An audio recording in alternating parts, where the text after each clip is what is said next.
Bismillahirrahmanirrahim.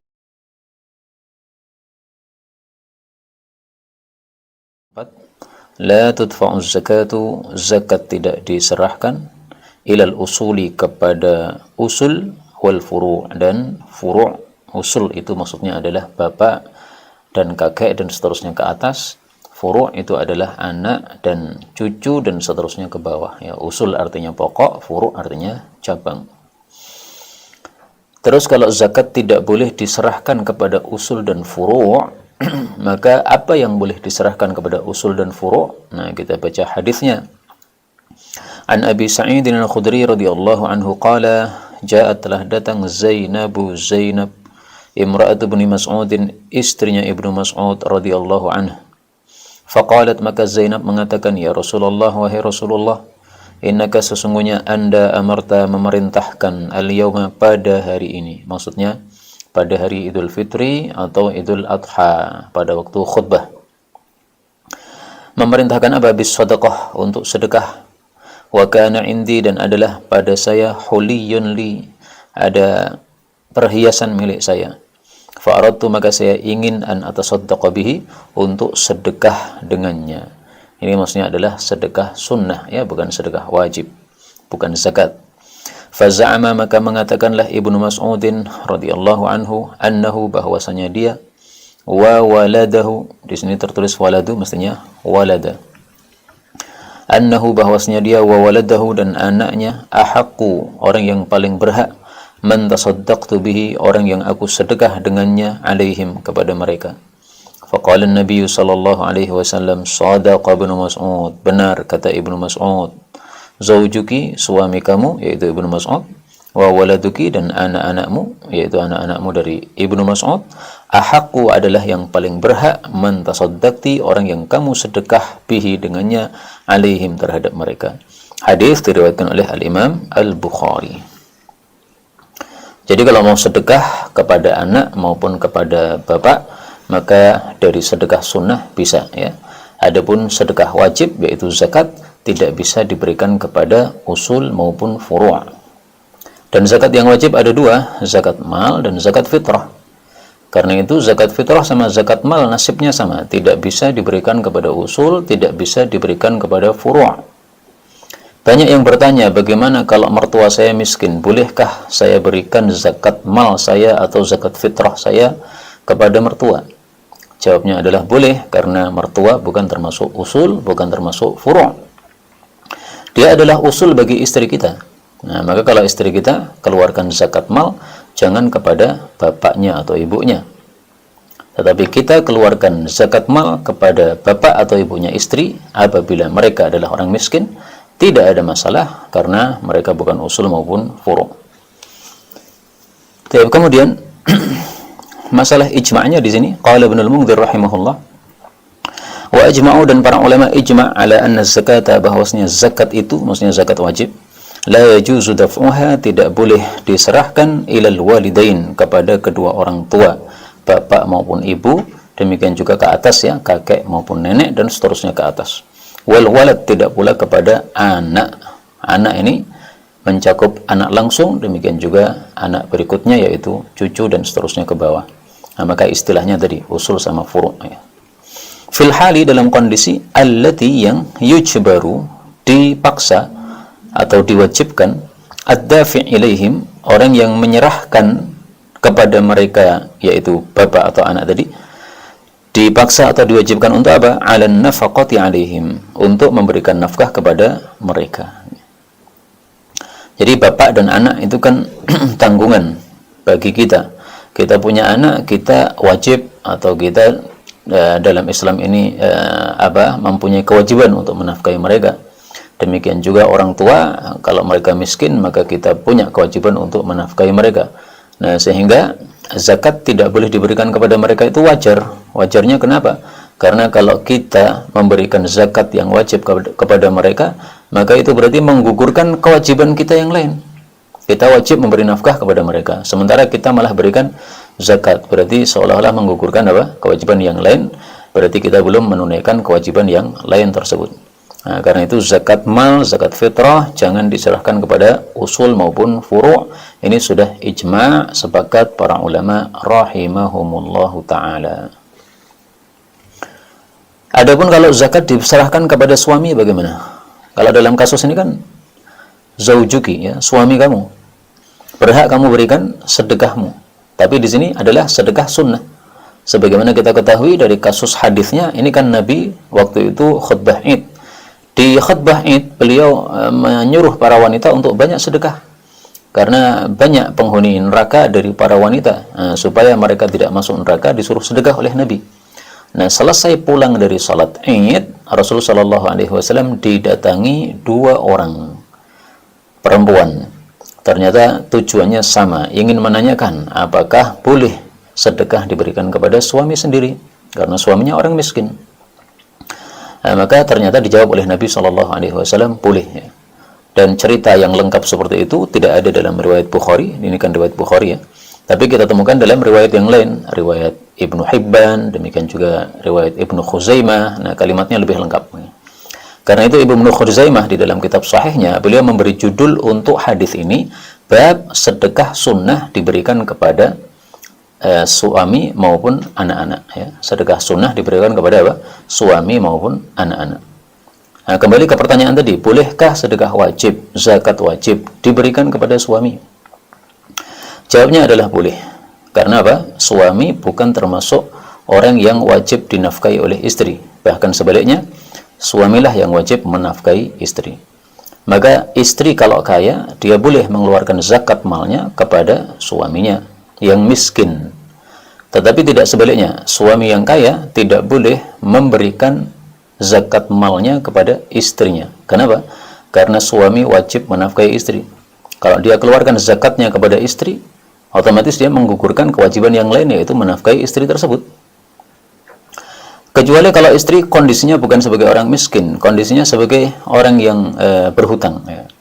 Jadi istri punya usaha, tapi kemudian ditipu orang, bangkrut, bahkan punya utang banyak. Nah, suami dalam kondisi ini boleh mengeluarkan zakat malnya kepada istri dalam rangka untuk melunasi hutang-hutangnya. Boleh, ya. Tapi kalau dalam rangka sebagai orang miskin tidak bisa begitu.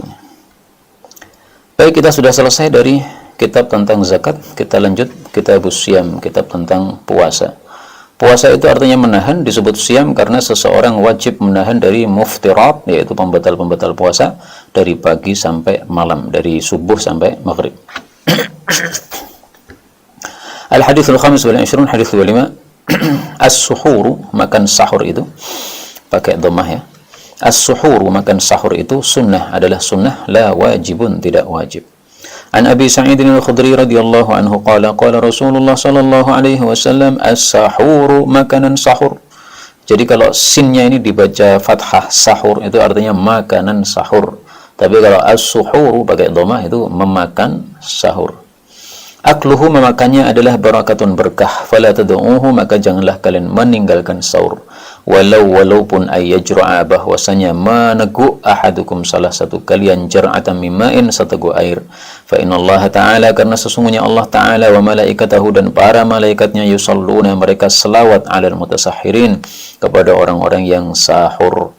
Hadis diriwayatkan oleh Ahmad, kata Haythami, di dalamnya ada rawi bernama Ibnu Rifa'ah, saya tidak menemukan orang yang wathaqahu, menilai dia sebagai rawi thiqah, rawi yang hadisnya sahih. Wala man jarrah, tidak pula orang yang mencacat beliau, yaitu menganggap hadisnya dhaif. Wa baqiyatu rijalihi, sisa-sisa perawinya adalah rijalus sahih, perawi-perawi hadis sahih. Wa sahhahahu Suyuti wal Albani, dan hadis ini disahihkan oleh Suyuti dan Albani. Jadi ringkasnya hadis ini sahih. Hadis ini membahas tentang fadilah sahur, bahwasanya sahur itu berkah. Berkah di sini mencakup dua, berkah dunia maupun berkah agama. Berkah dunia karena kalau dengan sahur maka kita masih punya tenaga, sehingga seharian kita masih bisa bekerja mencari nafkah meskipun kondisi kita kondisi puasa. Ini berkah dari sisi dunia. Berkah dari sisi agama, pahala, karena dengan melakukan sahur kita melakukan sunnah Nabi, berarti mendapatkan pahala. Termasuk berkahnya sahur juga adalah yang disebutkan dalam hadis ini, yusallun, diberi selawat oleh Allah dan malaikat. Selawat dari Allah itu adalah pujian darinya, sebagaimana kata Abul Aliyah. Atau rahmat darinya, sebagaimana kata Ats-Tsauri dan yang lain-lain. Atau ampunan darinya, sebagaimana disebutkan oleh ulama yang lain. Maka di sini ada 3 pendapat yang mudah-mudahan semuanya tercakup. Jadi salawat dari Allah, kita dipuji oleh Allah di hadapan malaikat-malaikatnya, dan dirahmati Allah dan diampuni Allah Subhanahu wa taala. Adapun salawat dari makhluk itu maksudnya adalah mendoakan. Jadi wa malaikatahu, malaikatnya yusallun, mereka mendoakan kepada orang-orang yang bersahur, mendoakan supaya mereka diampuni Allah, dirahmati Allah Subhanahu wa taala. Di sini yang jadi bahasan adalah fala tad'uhu, jangan tinggalkan sahur. Berarti dilarang meninggalkan sahur. Apakah larangan ini sampai kepada haram ataukah sampai kepada makruh saja? Nah, maka jawabannya adalah qala Ibnul Munzir mengatakan, wa ajma'u, para ulama ijma' sepakat ala anna sahur, bahwasanya sahur itu mandubun ilaih, dihasungkan terhadapnya. Jadi sahur ini dihasungkan tetapi tidak sampai kepada wajib. Dengan kata lain, fala tad'uhu, jangan meninggalkan sahur, ini larangannya tidak sampai kepada haram, okay? Nah, karena itu seseorang kalau puasa tanpa sahur tidak berdosa, meskipun kurang utama, lebih utama dia sahur. Para ulama ijma' bahwasannya sahur adalah mandub, ya, tidak wajib. Apa dasarnya? Dasarnya hadis tentang puasa wisol. Rasulullah Shallallahu Alaihi Wasallam berpuasa wisol kadang-kadang. Wisol itu adalah puasa sambung, 2 hari berturut-turut puasa. Jadi misalnya sahur pada hari Senin, ya, kemudian tidak makan apa-apa lagi sampai nanti hari Selasa pada waktu maghrib. Otomatis hari Selasa pada jam sahurnya dia tidak makan sahur. Itu namanya puasa wisol, ya. Itu kalau wisolnya 2 hari. Kalau wisolnya 15 hari sebagaimana Abdullah bin Zubair, berarti dia tidak makan sahur selama 14 hari. Karena dia makan sahur hanya hari pertama, ya. Kemudian nanti buka puasanya pada hari ke-15 pada waktu sholat maghribnya. 15 hari nggak makan apa-apa. Nah, seperti itu menunjukkan bahwa perintah makan sahur ini tidak wajib, karena toh Nabi SAW kadang-kadang meninggalkan sahur, yaitu ketika puasa wisol. Puasa wisol sendiri diperselisihkan oleh para ulama. Pendapat yang mayoritas mengatakan tidak boleh karena Rasul SAW melarangnya. Adapun Nabi melakukan itu karena Nabi berbeda dengan manusia biasa.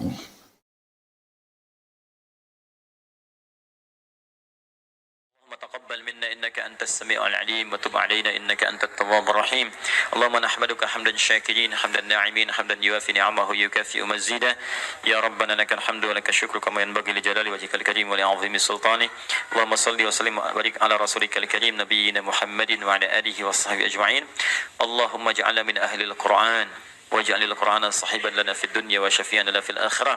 Ya Allah, jadikan kami termasuk ahli Al-Qur'an.